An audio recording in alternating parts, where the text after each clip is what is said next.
Hello class. I really like using Excel. So today what I thought I would do is explain to you how to do a sample budget using Excel. And I'm using the product ScreenFlow, which is a Mac product.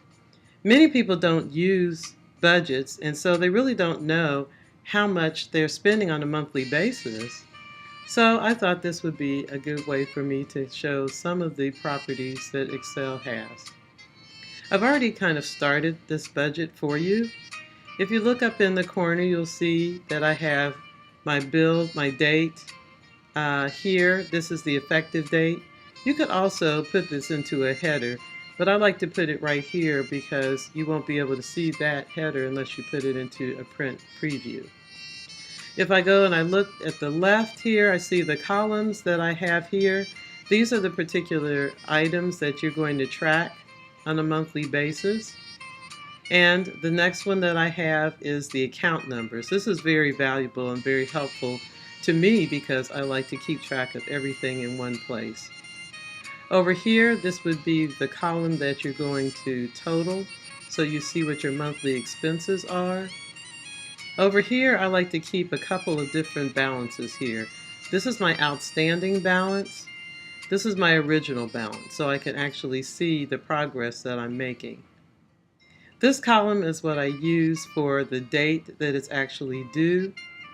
This column is what I use for the interest rate, because as you start paying off your credit cards and whatever debts that you have, you want to make sure that you're paying them off with the largest interest rate first.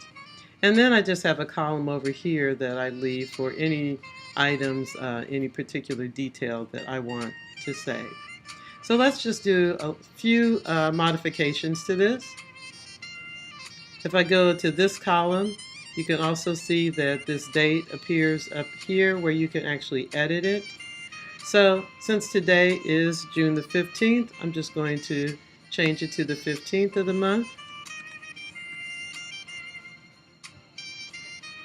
Okay, then over to the left, I don't know what bills you have, but rent is one of the ones that I tried to put them in order from most important to least important, but we can move that around as we go through. So I have a rent payment. It just went up, so now it's going to be $800 a month. That's crazy, isn't it? It's actually due on July the 1st, so I have a little bit of time to be able to save up the money for that. And I don't have anything in particular that I want to save for that item. If I look at my car loan, this is the actual account number. And what I want to do up here is if you put an asterisk up in the top, it will left justify it for you. It'll actually make it look like it is a text amount. And it's not working for some reason. So what did I do wrong? It will right justify it for you because it thinks that it's a number. But what I want to do is left justify it so that you can see, here we go. So you can actually see that it's left justified, so you can start from the left to the right. The bill amount is a great deal, isn't it? $275.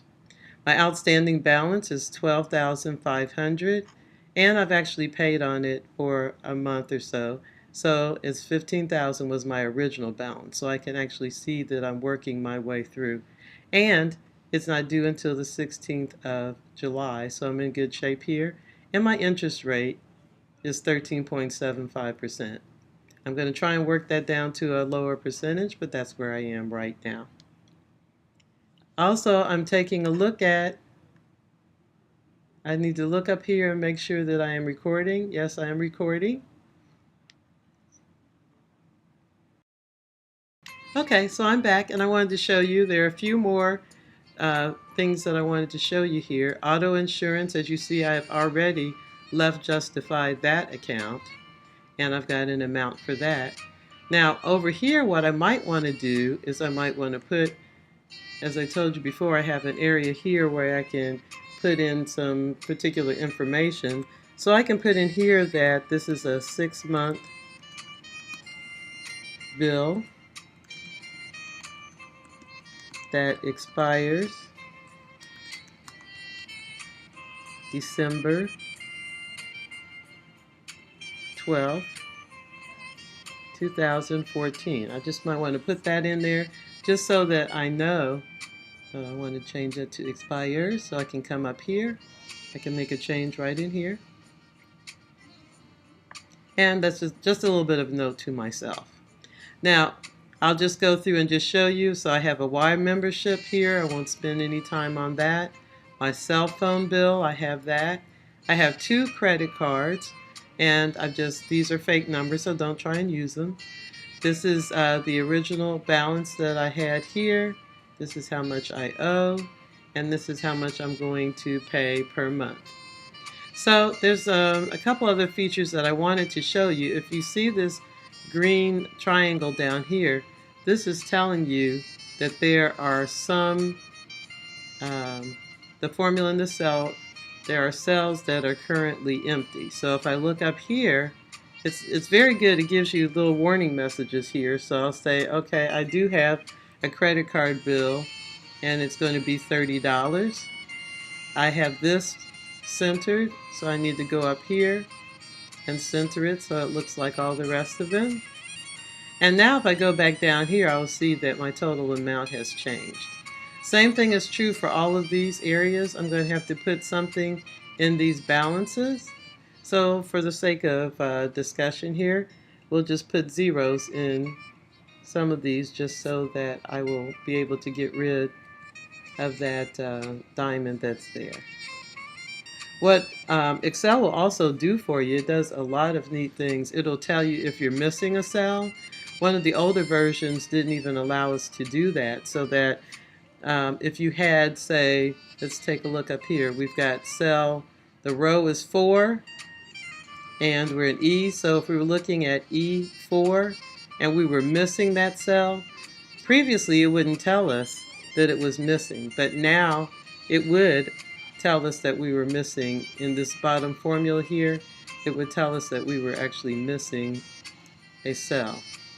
So there's a lot of different things that we can do. We could actually, if I wanted to, I could just ignore that error, and then as you see, my little diamond goes away.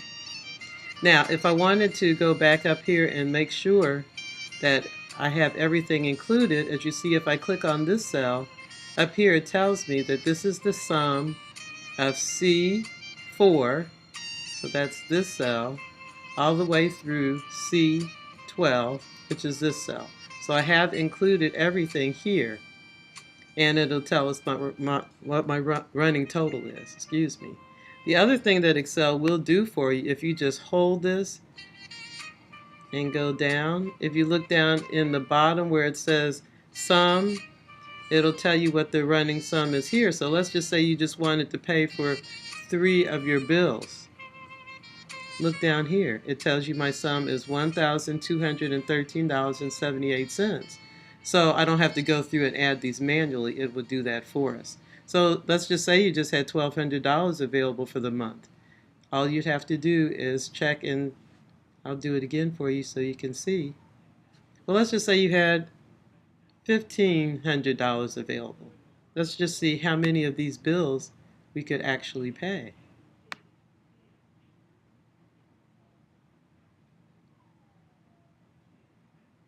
It's not changing for me. Uh-oh. You know what I did there? I actually copied my cells. So I could go back up here and I could cancel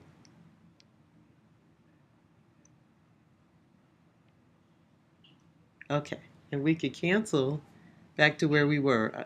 I actually pulled the wrong thing. See where I have my square? I can pull it here. That copies, but if I pull it in the middle, it sums.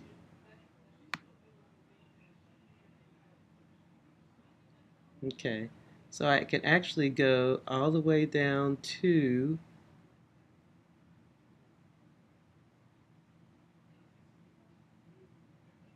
I could go all the way down to my OUC bill and pay that with my $1,500. So just briefly, that just shows you some of the features that you have of your Excel. So hopefully this was helpful to you. Hope you have a great day.